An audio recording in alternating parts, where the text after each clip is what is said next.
있는 빵이 내 안에는 한 개밖에 없었다. 예수님께서 그들에게 너희는 주의하여라. 바리사이의 누룩과 헤로데의 누룩을 조심하여라 하고 분부하셨다. 그러자 제자들은 자기들에게 빵이 없다고 서로 수군거렸다. 예수님께서는 그것을 아시고 그들에게 말씀하셨다. 너희는 어찌하여 빵이 없다고 수군거리느냐? 아직도 이해하지 못하고 깨닫지 못하느냐? 너희 마음이 그렇게도 완고하냐? 너희는 눈이 있어도 보지 못하고 귀가 있어도 듣지 못하느냐? 너희는 기억하지 못하느냐? 내가 빵 5개를 5,000명에게 떼어 주었을 때 빵 조각을 몇 광들이나 가득 거두었느냐? 그들이 12입니다 하고 대답하였다.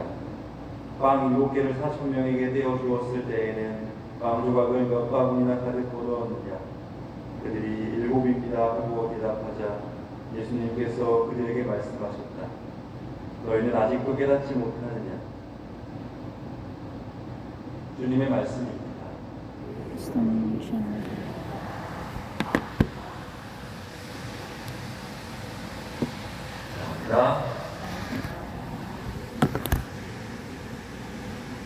겨울이 다 간 것 같죠? 되게 따뜻하죠? 네. 우리하고는 조금 거리가 있는 이야기이긴 하지만 빵을 주식으로 하는 사람들이 제법 있죠. 문화권 안에서 제법 있습니다. 누룩 얘기 해야 되는데 빵 이야기를 좀 할까 싶어요. 제가 작년에 프랑스에 연수를 갔다 왔잖아요. 가면서 신기한 걸 많이 배웠습니다. 우리 밥 먹잖아요. 우리 햇반 사는 것처럼 우리 해외에 가면 그 외국 사람들 보면 종이바구니에다 바게트만 꽂아가지고 가잖아요. 근데 그 사람들은 그게 햇반 사가지고 집에 가는 거랑 똑같은 거거든요. 밥이 나오면 항상 밥 대신 음식 옆에 빵이 따라와요. 근데 우리는 빵 있으면 그냥 빵 들어서 이렇게 비워 먹잖아요. 굉장히 식사에 어긋나는 예법입니다. 어떻게 먹어야 되냐면 손으로 뜯어서 입에 들어갈 만큼만 떼어서 그때 한 입으로 먹어야 되는 거예요. 그래서 뭐 맛있다고 쓱 해가지고 다 먹어버리면 굉장히 예의에 어긋나는 행동이라고 하더라고요. 그래서 야, 빵 쪼가리 하나 먹는데 뭘 그러냐. 근데 생각해보면 우리 어른들이 예를 들어서 외국 사람이 와가지고 밥상머리에서 포크로 밥 떠먹으면 이상하다고 하겠죠. 그런 거랑 비슷할 것 같습니다. 하다못해 똑같은 밥이어도 우리는 식탁에 놓고 먹고 일본 사람이나 중국 사람들은 밥그릇 들고 먹죠. 다 다른 것 같습니다. 본질이 같은 것이지만요. 빵 얘기하다가 이렇게 됐어요. 오늘 복음에 누룩이라는 단어가 나오죠. 밀가루를 풀리게 하는 이 누룩은 빵을 주식으로 하는 사람들에게는 굉장히 중요한 필수품이었어요. 오늘로 말하면 이스트, 베이킹 파우더 이런 거죠. 예전에는 그런 게 없었기 때문에 누룩을 발효제로 사용을 했습니다.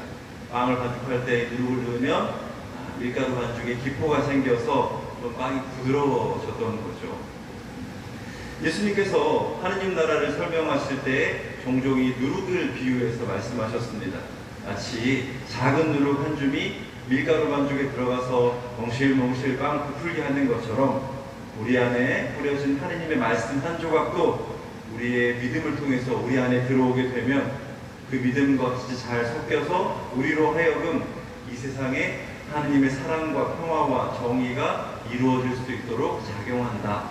그러니까 강론을 통해서 나에게 와닿았던 말씀 한 마디 혹은 미사 안에서 문득 그동안 느끼지 못했었던 어떤 경이로운 순간들 이런 것들, 이런 작은 한 조각들이 내 삶을 더 풍요롭게 만든다는 겁니다. 기꺼이 사랑할 수 있게 만들어준다는 거죠.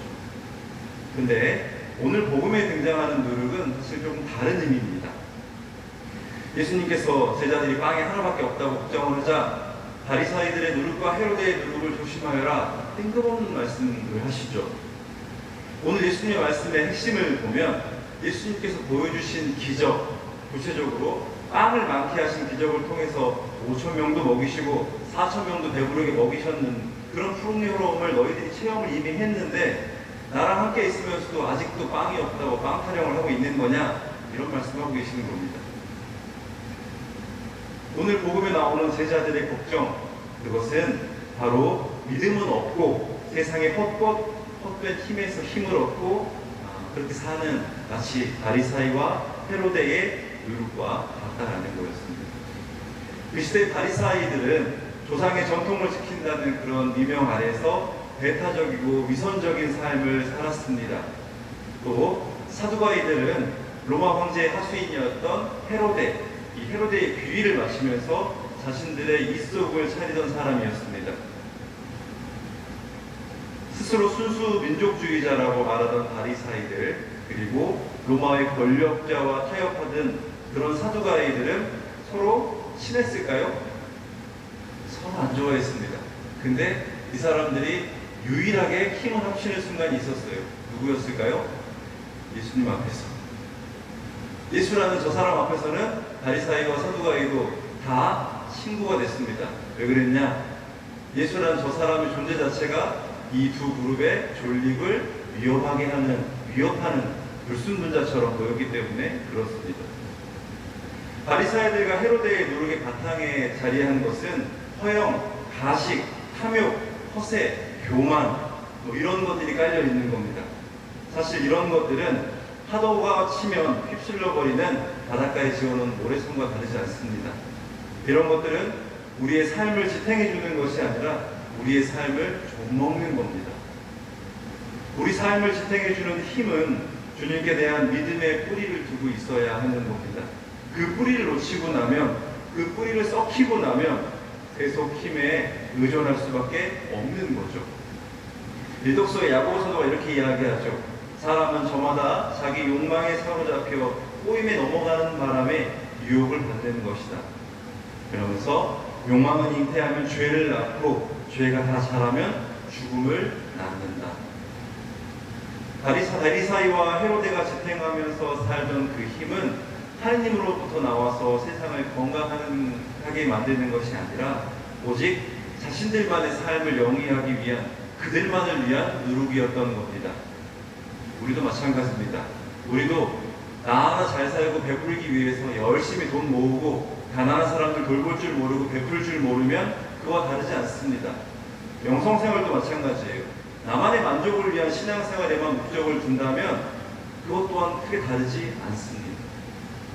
이런 누룩을 간직하고 살면 겉은 번지르르 해 보일지 모르겠지만 속은 허약하고 공허한 사람이 되어갈 겁니다. 이제 내일이면 사순시기가 시작되거든요. 예수님께서는 당신의 순환과 죽음과 부활의 신비를 다시금 일깨워 주시기 위해서 우리를 또다시 그 신비로 초대하십니다. 나의 삶에 나를 좀먹는 것들을 도려내고 다시금 겸손한 마음과 온전한 믿음으로 무장하고 재개의 시기를 맞이할 준비를 할 수 있으면 좋겠습니다. 이 밤 내 안에 하느님께서 주시는 한 조각을 담아내서 내 삶을 풍요롭게 만들어 보시면 좋겠습니다. 내 욕심, 세상에 대한 욕망, 이런 것들을 담아서 나를 곰게 하고 썩게 하지 마시고 하느님의 것을 담을 수 있는 은총을 청하실 수 있으면 좋겠습니다.